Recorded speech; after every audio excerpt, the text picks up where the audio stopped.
오늘 하나님께서 주신 은혜 말씀은 마태복음 5장 9절입니다.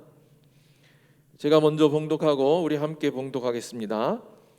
화평하게 하는 자는 복이 있나니 그들이 하나님의 아들이라 일컬음을 받을 것이며. 시작. 화평케 하는 자는 복이 있나니 그들이 하나님의 아들이라 일컬음을 받을 것이며. 아멘. 오늘 저는 지금 대한민국이 코로나 이 바이러스 19로 인하여 하루에도 5천 명이 넘는 확진자가 지금 나오고 있습니다. 그 가운데 변이된 오미크론이 사람들을 불안해하고 또 코로나19에 감염된 자들이 속출하고 있을 때임에도 하나님의 은혜를 사모하며 거룩한 성전을 찾아 나오신 성도 여러분에게 우리 하나님의 크신 축복이 함께 하시기를 간절히 축복합니다. 오늘은 팔복 가운데 7번째 되는 화평케 하는 사람이라고 하는 말씀의 은혜를 함께 나누고자 합니다. 예수님께서 산상수훈을 가르치실 때에 이 산상수훈은 불신자를 향해서 하신 말씀이 아닙니다. 믿는 자들을 향해서 8가지 복을 우리에게 말씀하시는 장면이 바로 이 마태복음 5장에 기록되어 있는데, 사실은 마태복음 5장, 6장, 7장 이 3장이 다 산상수훈에 속하는 거예요. 지금까지 여러분들에게 6시간에 걸쳐서 말씀을 드렸습니다. 그 첫째는 심령이 가난한 자는 복이 있는데 그들이 천국을 얻겠다고 했습니다. 그리고 두 번째로는 애통하는 자가 복이 있습니다. 그들이 하나님의 위로를 받을 것이라고 하셨습니다. 그리고 세 번째로는 온유한 자들이 복이 있는데 그들이 땅을 기업으로 얻을 것이며, 그리고 네 번째로는 의에 줄이고 굶주린 자는 복이 있나니 저희가 배부를 것이다 라고 했습니다. 그리고 다섯 번째로 긍휼을 여기는 자는 복이 있는데 저희가 하나님의 긍휼을 입을 것이다. 그리고 지난 시간에 마음이 청결한 자는 하나님을 볼 것이라고 했습니다. 하나님을 볼 수 있을 정도의 심령이 청결함, 깨끗함을 가진 사람은 오늘 이 본문 말씀에서 이야기한 대로 화평케 하는 사람이 될 수 있다는 거예요. 여러분, 화평한 사람은 복이 있습니다. 이 사람은 어떤 복을 받는다고 했습니까? 하나님의 아들이라 일컬음을 받을 것이라는 거예요. 여러분, 화평이라고 하는 말은 사람은 인체에 에너지라고 하는 게 있습니다. 면역력이라고 하는 게 있어요. 면역력이 강해야 외부로부터 오는 모든 것들을 이겨낼 수 있고 막아낼 수 있습니다. 또 뿐만 아니라 우리가 에너지가 강하면 어떠한 일을 만나도 참고 견디며 이겨나갈 수 있는 원동력이 될 수 있는 것이 바로 에너지입니다. 그런데 우리가 하나님의 아들이 될 수 있는 화평하게 하는 사람이라고 하는 것은 저절로 우리 주님이 이 땅에 오셔서 화평을 선포하시고 화평을 우리에게 말씀하시고 이루셨지만은 이제 그 일을 우리에게 직임을 위임해 주셨단 말이에요. 그래서 우리는 화평하는 사람, 화평을 만들어가는 사람이 되라고 오늘 성경은 말하고 있습니다.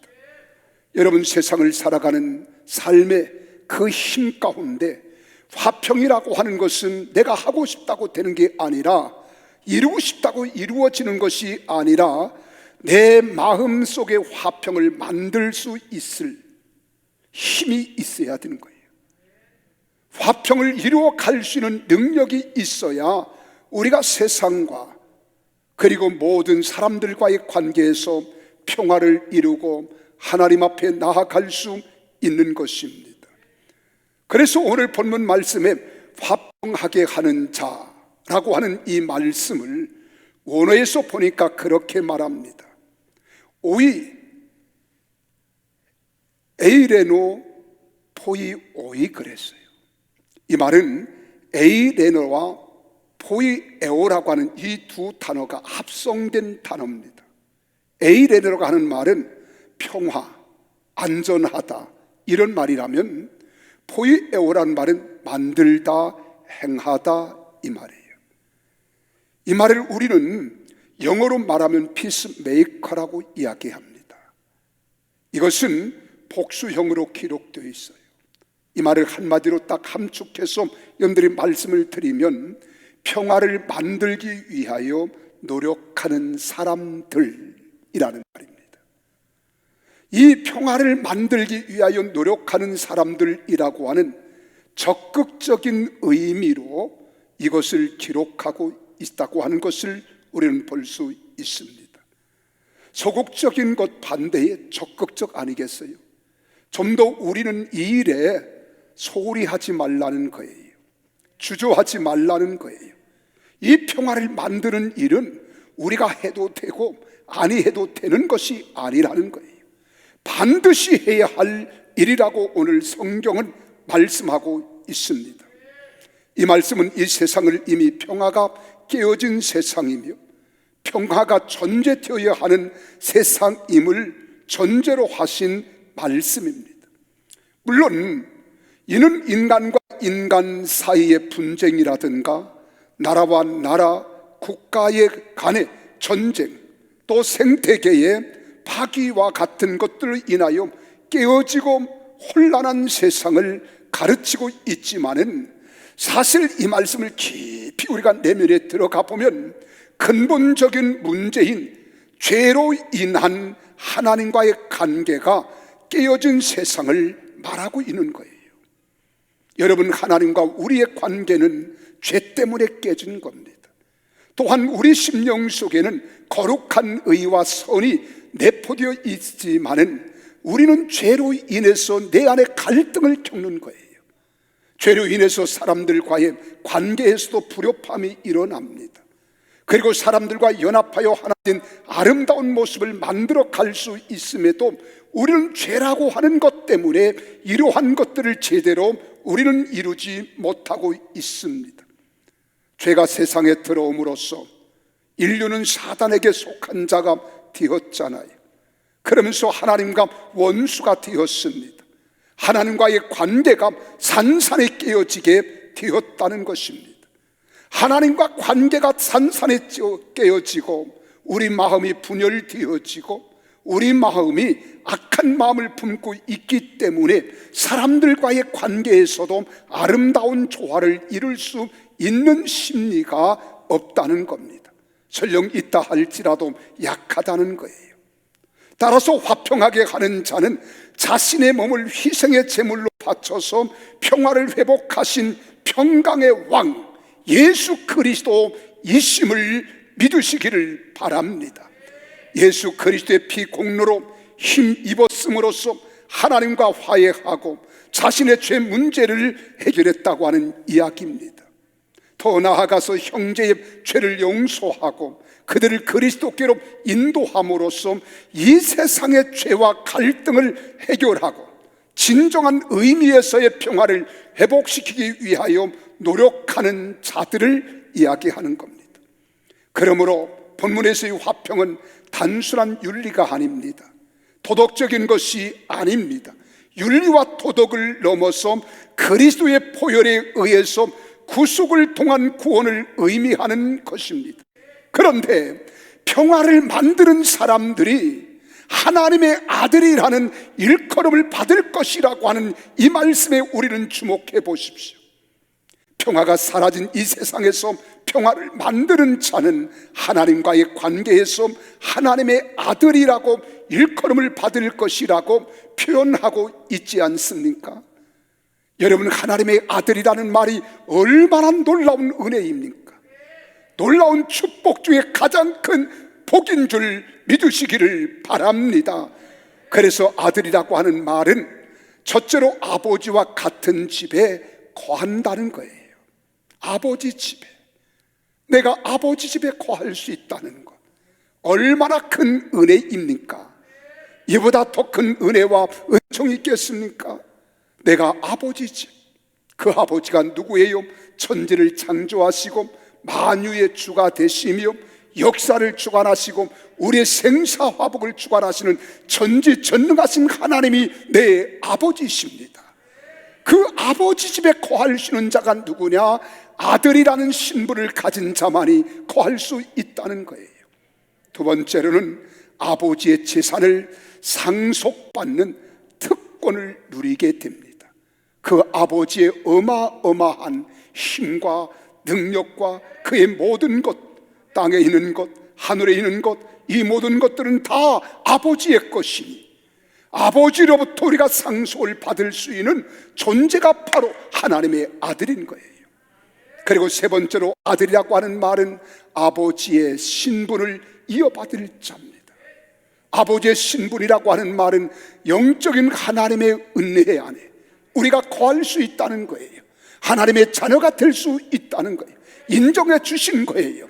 우리가 마귀의 아들이고 이 세상의 풍습을 쫓았고 공중 권세의 사분자를 따랐던 우리였지만 여러분과 나의 모든 죄의 모든 요소는 다 씻어주시고 예수 그리스도의 은혜로 속죄함을 받고 죄사함을 받아 의롭다함을 얻은 하나님의 자녀가 된 것을 믿으시기를 바랍니다.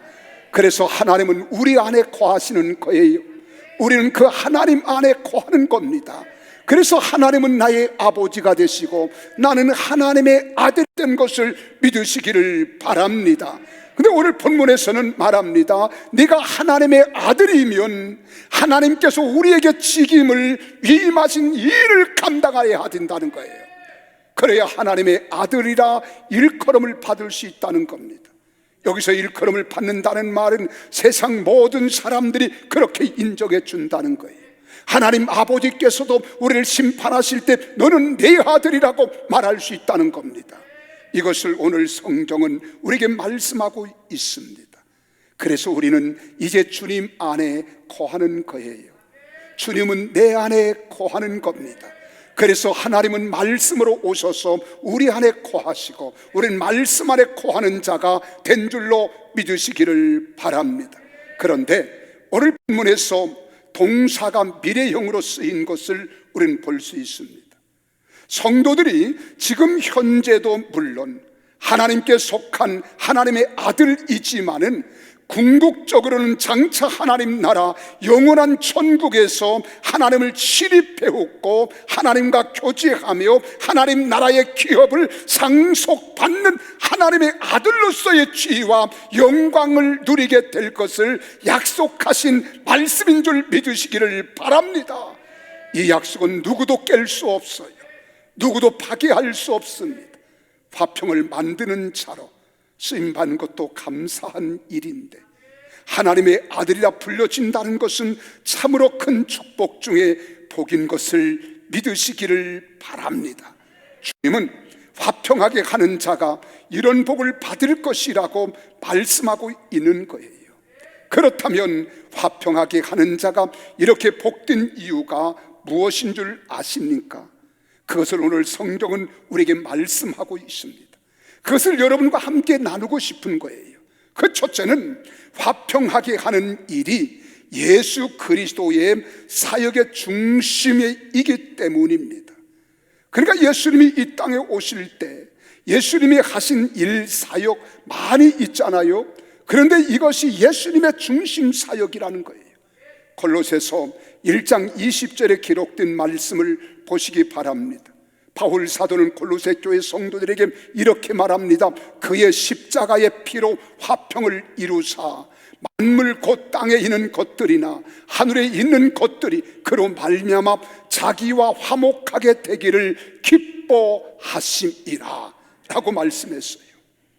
화목하게 하시기를 기뻐하신다는 거예요. 여러분 보세요. 예수님께서 이 땅에 오실 때에도 천사들이 뭐라고 노래합니까?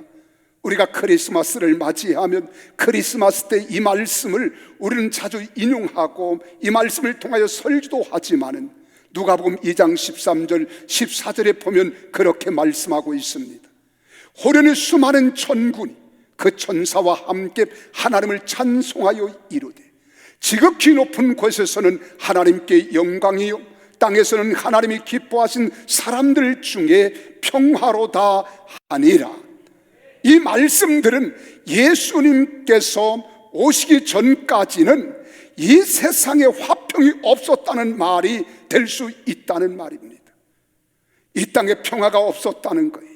근데 예수님이 오신 후에 의로부터 예수님이 평화의 왕이 되시고 이 땅에 그를 기쁨으로 맞이하는 모든 사람들에게 평화가 되어준 줄 믿으시기를 바랍니다. 그렇습니다. 주님께서 이 세상에 오시기 전까지는 화평이 없었습니다. 물론 하나님께서 이 세상을 창조하실 때만 해도 이 세상은 평화로운 세상이었잖아요. 얼마나 평화로웠습니까? 하나님과 인간들은 친밀한 교제를 나누었습니다. 인간들은 벗었으나 부끄러워하지 않을 만큼 화목했습니다. 그러나 인간의 범죄는 그 모든 화평한 상태를 깨트리고 말았다는 거예요.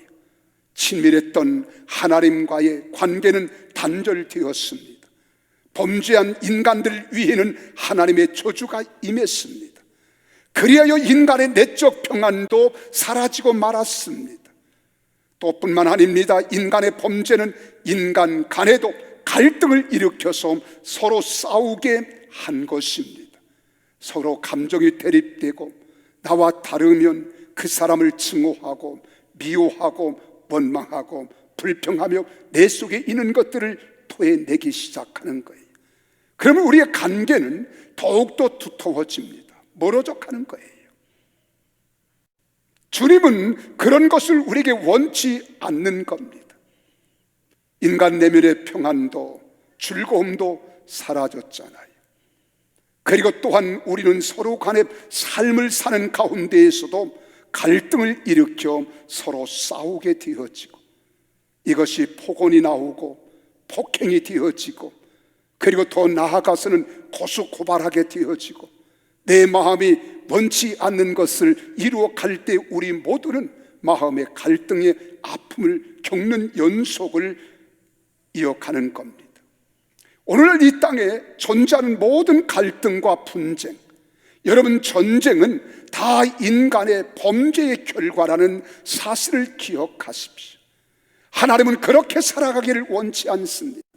하나님은 서로 용서하고 용납하고 이해하고 사랑하고 포용하고 서로 하나 되기를 원하는 거예요.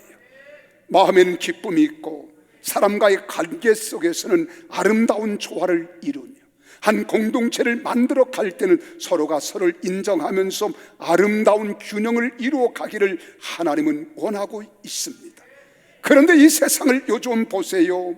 세상은 그렇지 않습니다. 사람과 사람들, 나라와 나라들이 갈등과 다툼, 대립과 전쟁으로 평화가 깨어지고 있습니다. 그리고 마음에는 불신과 분노로 가득 찬 세상에 살아가고 있다는 것입니다. 얼마나 사람들이 독해졌는지 이제는 독한 것을 넘어 표독하다는 표현도 우리는 서슴지 않고 있습니다. 사람을 살해하는 모습 보세요.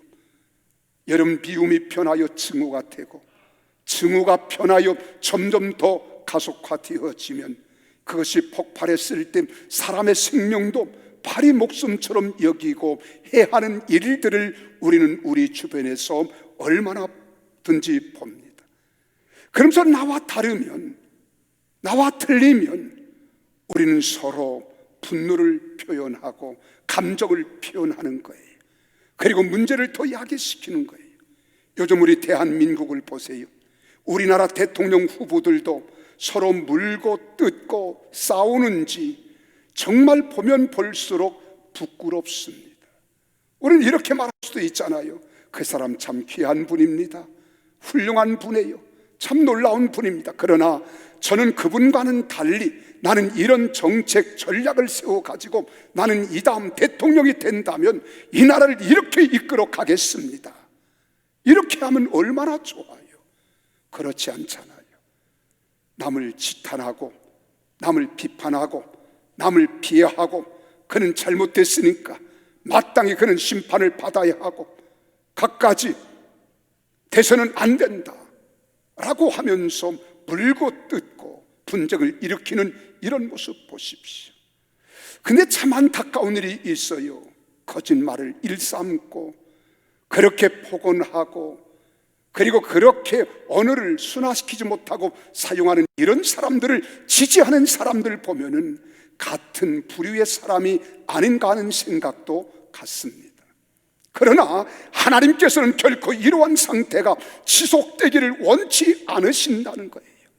하나님은 화평의 하나님이시고 화평케 하는 자로 이 땅에 오신 주님인 줄 믿습니다. 그래서 화평케 하시기 위하여 이 땅에 오신 예수님을 우리는 닮아야 되는 거예요. 예수님을 따라가야 되는 거예요. 예수님을 의지하며 예수님처럼 살아내야 될 줄로 믿으시기를 바랍니다. 바울 사도는 고린도 교회를 향하여 고린도전서 14장 33절에 그렇게 말합니다. 하나님을 소개할 때 하나님은 무질서의 하나님이 아니시오 오직 평화의 하나님이시니라. 모든 성도가 교회에서 함과 같이 말입니다.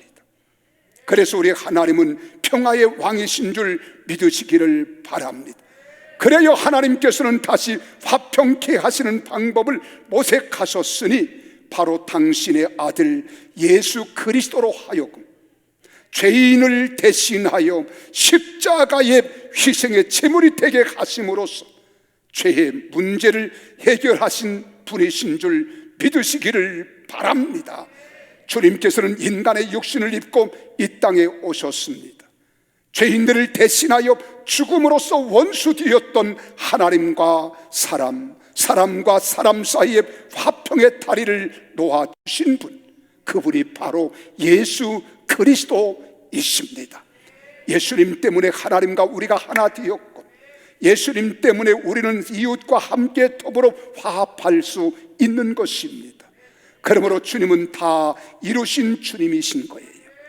에베소 2장 14절에서 17절에 에베소 교회를 향하여 우리 주님 하시는 말씀을 우리 한번 같이 읽어볼까요? 14절입니다. 그는 우리의 화평이신지라 둘로 하나를 만드사 원수된 것 곧 중간에 막힌 담을 자기 육체로 허시고 법조문으로 된 계명의 율법을 폐하셨으니 이는 이 둘로 자기 안에서 한 세 사람을 지어 화평하게 하시고 또 십자가로 이 둘을 한 몸으로 하나님과 화목하게 하려 하심이라. 원수된 것을 십자가로 소멸하시고 또 오셔서 먼데 있는 너에게 평안을 전하시고 가까운 데 있는 자들에게 평안을 전하셨으니 할렐루야. 오늘 우리가 하나님과 화평을 누리고 예수 그리스도로 인해서 구원의 소망을 가질 수 있게 된 것은 다 예수 그리스도의 희생을 통한 화평케 하신 사역의 결과인 줄 믿으시기를 바랍니다. 그래서 우리 주님이 말씀하시는 거예요. 많은 사역들이 있지만 하나님이 이 땅에 보내주실 때 너는 세상에 나아가 십자가 위에서 모든 인류의 죄를 대속하기 위하여 십자가를 치면 그 십자가의 희생과 고난이 너의 희생과 죽음이 하나님과 인간 사이에 막힌 담을 허물어 제치시고 하나 되게 하실 것이요 사람과 사람 사이에도 중보가 되게 하소서 갈등을 해소하고 하나 되게 하시는 일을 다 이루었다는 거예요. 그래서 우리 주님께서 가상실현 가운데 마지막 하신 말씀 가운데 하나가 뭐예요? 다 이루었다. 내가 십자가 위에서 이 책임을 다하여 사명을 감당했으니 온 인류는 나를 믿음으로 하나님과 하나됨을 믿으라고 하는 거예요. 하나됨을 확실히 확신하라는 거예요. 그리고 이런 사랑, 이런 희생을 가지고 이웃과의 관계를 해소하고 갈등을 무너뜨리고 서로 화합하며 평화를 만들어가는 평화의 사도 우리 성도들이 되어져야 될 줄로 믿습니다. 두 번째로는 우리 또한 예수 그리스도를 본받아서 화평케 하는 사역을 감당해야 합니다. 이 말씀을 우리에게 오늘 주지시키고 있는 거예요. 특별히 하나님께서는 우리에게 화목하게 하는 직분을 주셨다고 했습니다. 따라 합시다. 화목하게 하는 직분을 예수님께서 나에게도 위임해 주셨다. 믿으시면 아멘. 고린도후서 5장 18절에 기록된 말씀을 보세요. 같이 한번 읽어보실까요? 모든 것이 하나님께로서 났으며 그가 그리스도로 말미암아 우리를 자기와 화목하게 하시고 또 우리에게 화목하게 하는 직분을 주셨으니 믿으시면 아멘 하십시다. 그때 우리는 아하, 예수님만 십자가를 지심으로 하나님과 우리를 화목하게 하셨고 막힌 담을 허물어 틀어주신 것이 아니라 또 우리에게도 화목하게 하는 직분을 주셨구나. 이걸 깨달아야 돼요. 이것을 느껴야 됩니다.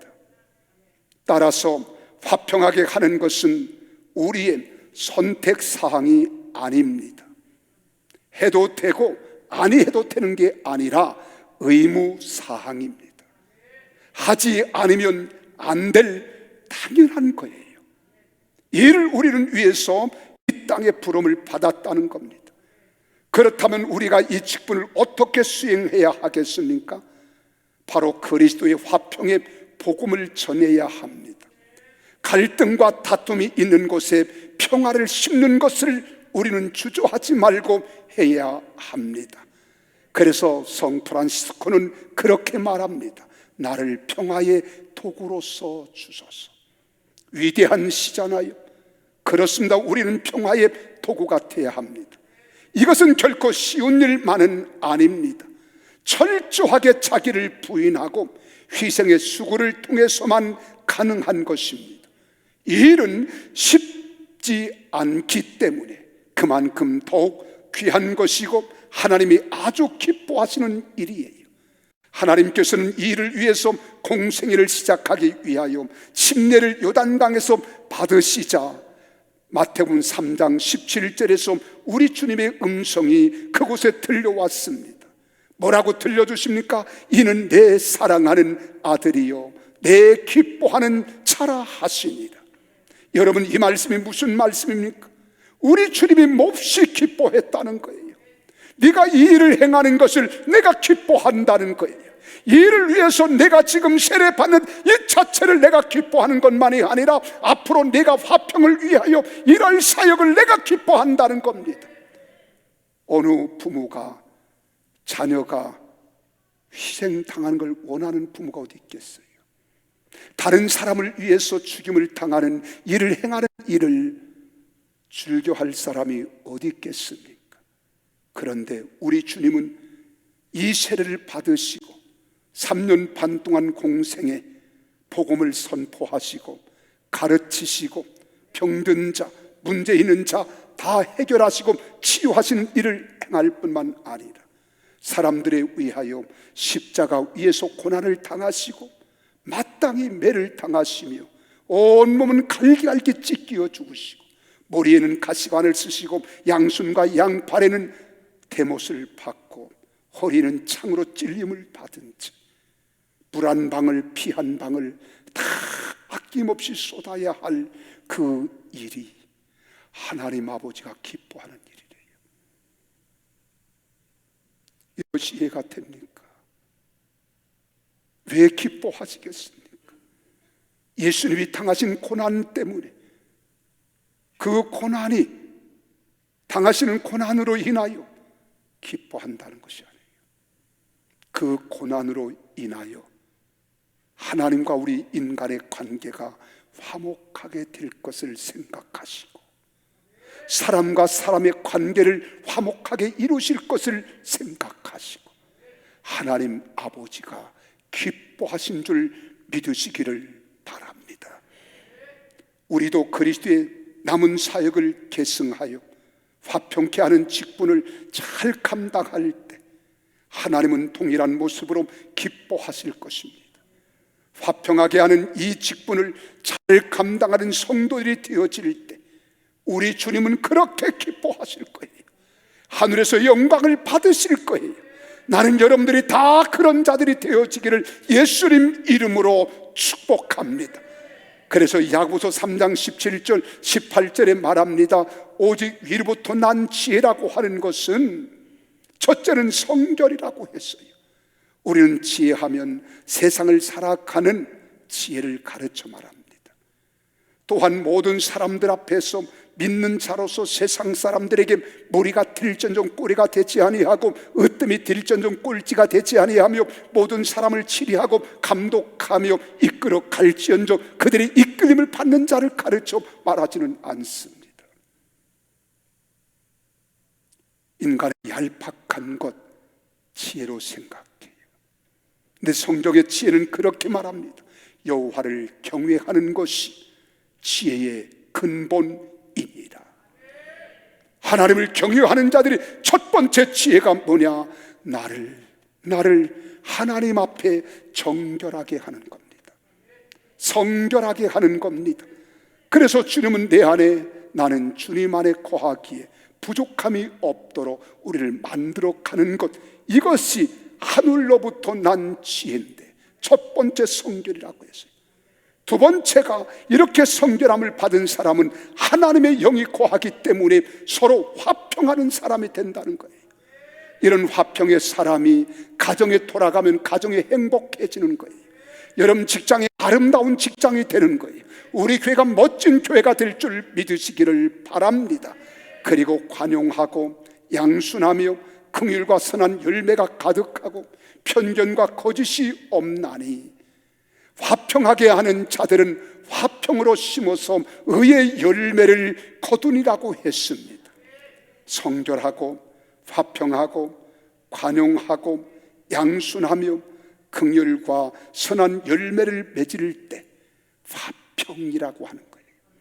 그래서 화평하게 하는 자들은 화평으로 심어 의의 열매를 거둔다고 말씀합니다.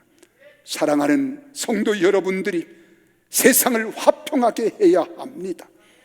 여러분 교회에서는 교우들끼리 다툼과 갈등이 있으면 서로 화평하게 해야 합니다. 서로 화해하게 만들고 평안하게 만들어가는 메이커 역할을 여러분들이 해야 될 줄로 믿으시기를 바랍니다. 가정에서도 마찬가지입니다. 가정에 문제가 있으면 믿지 않는 자들이 문제를 일으키고 갈등을 야기시킨다 할지라도 여러분들이 계시면 여러분들로 인하여 문제 있는 가정을 화평하게 만들어서 행복한 가정이 되게 하도록 해야 될 줄로 믿으시기를 바랍니다. 그래서 부부간의 갈등과 부모 자녀 간의 갈등이 있을 수 있습니다. 그러나 우리 예수 믿는 사람들은 갈등 중심에 서 있으면 안 됩니다. 서로 화해하고 화해시키고 하나 되게 하는데 중심에 있어야 하는 거예요. 어떤 경우에도 다툼과 싸움은 선한 열매를 맺을 수 없습니다. 오직 화평하게 하는 사람만이 의의 열매를 맺을 수 있습니다. 다시 말하면 싸우고 다투고 갈등과 분쟁은 불의한 것입니다. 하나님이 기뻐하지 않은 거예요. 이 배후에는 마귀의 역사가 있습니다. 이후 여호와를 막론하고 싸우면 안 됩니다. 우리의 싸움의 대상은 이단과 싸워야 합니다. 비진리와 싸워야 합니다. 공산주의와 싸워야 합니다. 여러분 주체 사상과 싸워야 합니다. 주사파와 싸워야 합니다. 불의와 죄악과 싸워야 되는 거예요. 그래서 우리는 아름다운 세상을 만들어 갈 책임을 우리에게 위임해 주셨다는 거예요.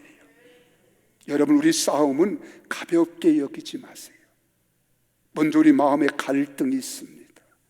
나의 마음이 원치 않는다고, 나의 주장과 다르다고, 나의 생각, 사고와 다르다고 우리는 목청껏 말할 때도 있어요.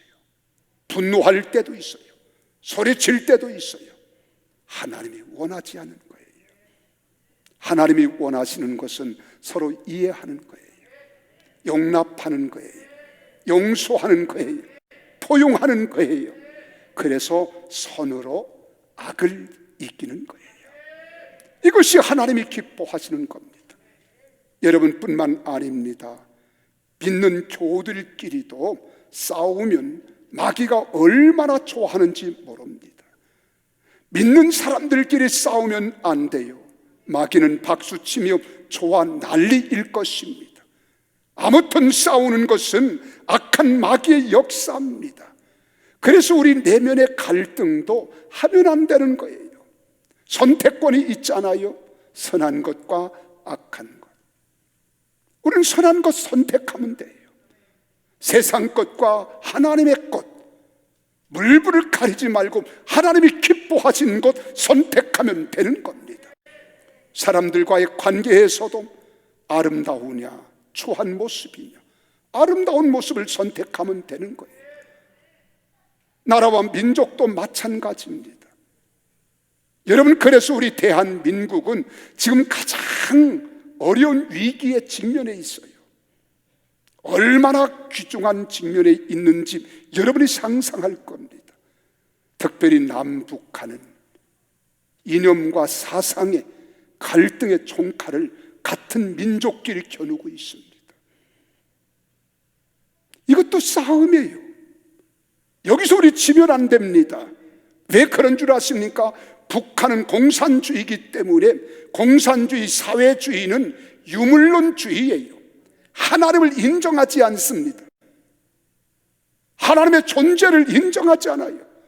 그래서 성령님의 강력히 역사했던 평양 장대현 교회를 무너뜨리고 거기에 김일성 동상을 세워놓고 김일성이가 하나님이라고 하는 거예요. 그리고 우리가 싸워야 하는 거예요. 이겨야 하는 거예요. 그래서 위장된 평화통일이 아니라 우리는 복음 통일을 이루어야 합니다. 그런데 이런 모든 것들이 표면적으로는 사람과 사람의 갈등같이 느껴져요. 이웃과 나와의 관계에서 불협감같이 느껴집니다. 교회 안에서도 여러분, 우리는 우파 좌파, 여러분, 이런 갈등의 소재들이 있을 수 있습니다. 그러나 깊이 들어가 보면 영적 싸움이에요. 마귀와의 싸움인 거예요. 그래서 성경은 말합니다. 우리의 싸움은 혈과 육에 대한 것이 아니요 악의 영들과의 싸움이라는 거예요. 우리는 하나님을 찬양합니다. 하나님을 높여드립니다. 하나님을 영화롭게 하기를 원합니다. 그러나 하나님을 무시하고 인정하지 않는 것들을 우리는 인정하지 않는 거예요. 이게 신앙인 겁니다. 그래서 하나님이 우리나라를 보아서 우리나라 만세할 그날이 올 줄로 믿으시기를 바랍니다. 그래서 믿는 자들이 여러분 함께 있을 때 우리는 삼가 주의해야 되는 거예요. 서로 덕을 세우기를 위하여 남을 높여줄 지언정 깔아내리면 안 됩니다. 무시하면 안 됩니다. 짓밟으면 안 됩니다. 그래서 지혜가 필요한 거예요. 믿는 자들이 가정에서도 교회 내에서도 절대로 싸우면 안 됩니다. 마귀가 좋아하는 것이고 하나님이 가슴 아파하는 일이에요. 우리는 하나님을 기쁘게 해드리는 화평케 하는 자로 직임을 받았으니 이 사명을 감당하는 우리 모두 되어지기를 예수님 이름으로 축복합니다. 마지막으로 우리가 화평하는 사람이 될 때 하나님의 아들이라 일컬음을 받습니다. 하나님의 아들이 된다는 것은 최고의 축복 중에 복받는 일입니다. 그래서 하나님의 아들들은 하나님의 영으로 인도함을 받는 거예요. 하나님의 영으로 인도함을 받는 자가 하나님의 아들인 거예요. 로마서 8장 14절에 말합니다. 무릇 하나님의 영으로 인도함을 받는 사람은 곧 하나님의 아들이라고 말씀합니다. 말씀드렸지만은 하나님의 아들은 하나님 아버지 집에 사는 자입니다. 우주 만물의 주인 되시는 하나님 아버지의 재산을 상속받을 수 있는 자입니다. 언제나 아버지와 아들 간에 흉엄을 없이 하나님은 내 안에, 나는 하나님 안에 거하는데 말씀에 순종하며 기쁨으로 살아가는 것임을 믿으시기를 바랍니다. 그리고 하나님 아버지의 영, 즉 성령님의 인도를 받는 사람인 거예요. 하나님의 아들로서 성령의 인도를 받게 되어지면 얼마나 놀라운 은혜가 임하는 줄 아십니까? 요한복음 14장 27절에 말합니다. 세상에 줄 수 없는 평안이 너에게 있겠다는 거예요. 그래서 평안을 너에게 끼치노니 곧 나의 평안을 너에게 주노라. 내가 너에게 주는 것은 세상에 줄 수 없는 거랍니다. 세상에 주는 것 같지 않다는 거예요. 그러므로 마음의 근심도 말고 두려워하지도 말라는 겁니다. 항상 기뻐하며 감사하는 우리 성도들이 되어지기를 바랍니다. 뿐만 아닙니다. 우리 주님이 그렇게 말합니다. 26절에서는 우리를 진리 가운데로 인도할 뿐만 아니라 성령님이 우리와 함께 하셔서 성령님의 인도를 받으면 범사에 우리 하나님께서 모든 것들을 가르쳐 주시고 알게 해 주시고 생각나게 해 주시는 능력의 주님이심을 믿으시기를 바랍니다. 그래서 29절에 말합니다. 이 사실을 믿게 해준다는 거예요. 너의 이지로, 너의 이성으로는 믿을 수 없지만 하나님의 영이 우리 안에 거하면 하나님의 아들들에게는 이런 것을 믿게 해주심으로 두렵지 않습니다. 염려하지 않습니다.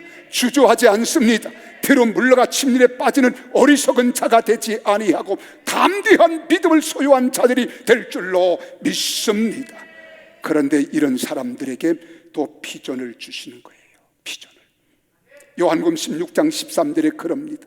진리의 성령이 오시면 그가 너희를 모든 진리 가운데로 인도하시리니 그가 스스로 말하지 않고 오직 들은 것을 말하는데 장래의 일을 너에게 알리시리라. 할렐루야. 우리가 미래를 알 수 있다는 것 하나님의 은혜요, 하나님의 소망입니다. 하나님의 비전입니다. 하나님의 여기 함께 하시는 하나님의 아들들에게는 이렇게 해 주시겠다는 거예요. 그러면서 우리 주님의 비전을 이루어갈 때 어렵고 힘든 일이 있어도 주저하지 말라는 거예요. 포기하지 말라는 거예요. 강하고 담대하라는 거예요. 내가 세상을 이길 수 있는 능력을 너에게 주시겠다는 거예요. 그래서 요한복음 16장 33절에서 말합니다. 이것을 내게 이른 것은 너희로 내 안에서 평안을 누리게 하려 함이라. 세상에서는 너희가 환난을 당하나 담대하라. 내가 세상을 이기었느니라. 할렐루야. 평안에 매는 줄로 성령이 하나 되게 하신 것을 우리에게 이루어 주시겠다는 거예요. 그래서 우리 예수 잘 믿는 사람은 하나님의 아들일 뿐만 아니라 어디를 가든지 분리하는 자, 나누는 자, 다투는 자, 싸우는 자, 분쟁하는 자가 아니라 서로 사랑하고 용납하고 이해하고 용서하고 포용하면서 성령이 매는 띠로 하나 되게 하신 것을 힘써 지킨다고 에베소 4장 3절에 말씀하신 거예요. 사랑하는 성도 여러분, 화평으로 하나 되는 것은 성령님의 역사입니다. 하나님이 기뻐하시는 일입니다. 가장 큰 복입니다. 그래서 가정이 하나 되고 목장이 하나 되고 우리 교구 공동체가 하나 되고 각 기관 공동체가 하나 되고 온 교회가 하나 되어서 우리 주님 오시는 그날까지 하나님이 기뻐하시는 교회가 되어 부흥하고 또 부흥하는 교회가 될 수 있기를 예수 그리스도의 이름으로 축복합니다. 그렇게 되기를 원하시면 아멘 하십시오. 두 손 들고 아멘 하십시오. 할렐루야. 한번 따라서 나는 화평케 하는 사람이 되겠습니다. 아멘이십니까? 우리 기도하겠습니다. 다 같이 한 몫으로 하나님, 우리는 화평을 깨트리는 자, 분열시키는 자, 나누는 자, 다투는 자, 증오하고 미워하고 원망하는 자가 아니라 감사하며 기뻐하고 용서하고 용납하며 그리스도의 사랑을 몸소 받아 실천하는 우리 모두 되기를 바라면서 우리 주여 한번 부르며 기도합니다. 주여, 살아계신 아버지 하나님 감사합니다.